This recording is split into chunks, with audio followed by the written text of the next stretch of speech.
Before the video starts, I want to plug that Saturday, March 19th from 10 a.m. to 10 p.m. EST, I will be doing a charity stream benefiting Starlight Children's Foundation. You can find it at twitch.tv/SleepyheadDree. Hope to see you there.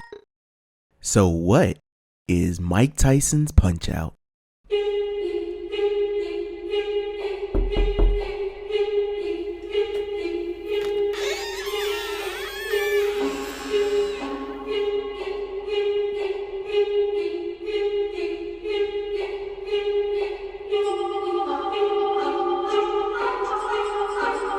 I want to eat his children.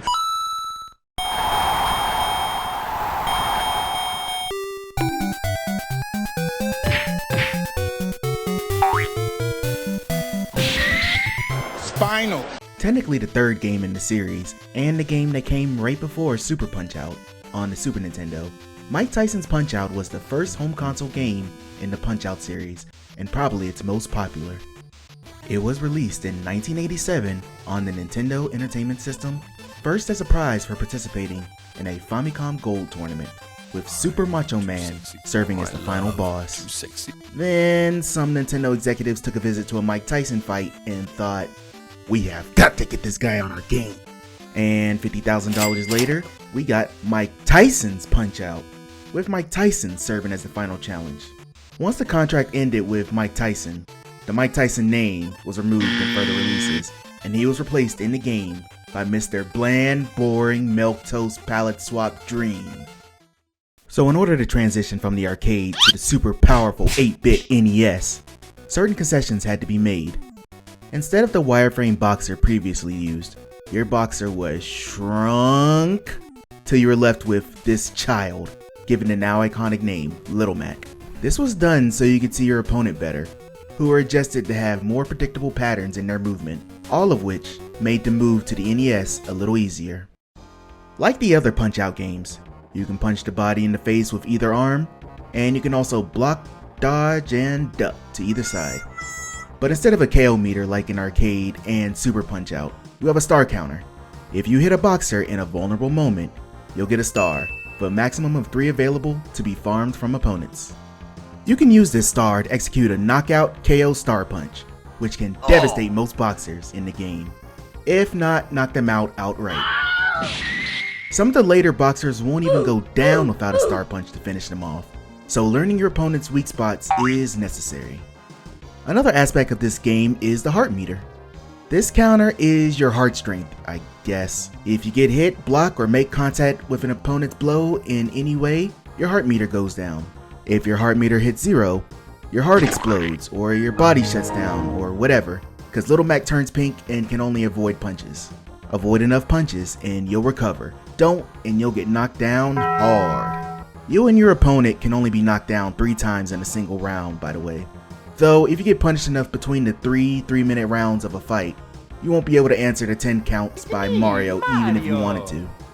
If a fight goes the distance, Mario will decide who wins, depending on the points, which, unless you've been dominating the entire fight, is basically a toss-up. Just like the other Punch-Out games, you'll work your way from the minor circuit to the major circuit to the world circuit. You don't have to face the blatant cheaters like in Super Punch-Out, but these guys will still give you trouble. You have to memorize each boxer's tricks that they either display or vocalize, and counterattack effectively. It's a lot of trial and error, but if you successfully memorize the boxer's patterns, you're a lot more likely to progress to the next opponent. The minor league and the major league have 3 opponents each with a champion at the end. But the world circuit is a wild mishmash of new boxers and old opponents with new patterns looking for revenge. If you lose at any fight, you'll usually get a rematch, unless you lose to a champion, but lose 3 times and it's game over. Don't worry though, you can start over at any circuit with a password generated after you beat a champion. You have to beat guys with absolutely absurd patterns, like Soda Popinski, Mr. Sandman, and Super Macho Man. Once you prosper through that, you've made it to the dream fight against Mike fucking Tyson. And oh god, why is Mike Tyson beating my ass like this? Holy shit. So, Mike Tyson is one of the hardest bosses in video game history. Every punch is a one-hit knockout for the first half of the first round, just to troll people who aren't even ready. Even getting past the one-hitter quitter stage, his pattern is so erratic, it's difficult to react accordingly. In my 20 plus years of living, I have made it to Mike Tyson many times. I have never beaten Mike Tyson. I've beaten every other Punch-Out console game besides this one, and Mike Tyson still haunts my nightmares. If it was any other game, I wouldn't be as obsessive with beating it, but I'm pissed and have a grudge. This game is still great, by the way.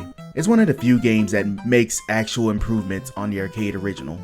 The changed visuals actually suits the game better than the arcade, and even though there's only like 5 or so music tracks in the game, all of them are memorable for better or worse. Actually, in terms of the NES Hall of Fame games, Mike Tyson's Punch-Out is iconic for all the best reasons. Always fun to pick up and play and attempt to beat Mike Tyson and get smacked down the earth. Me, I'll be continuously throwing myself at this game every now and again, on stream, until I finally beat him. Until I finally reach the promised land of knocking out Mike Tyson. And one day I'll be the champion. He's scared, he don't want none. I'll eat his heart, I'll eat his children. Ah! This game gets 5 walking stereotypes out of 5. 3 seconds? 22 seconds. I lasted 22 seconds. I defied your expectation. There we go. That's a win for me.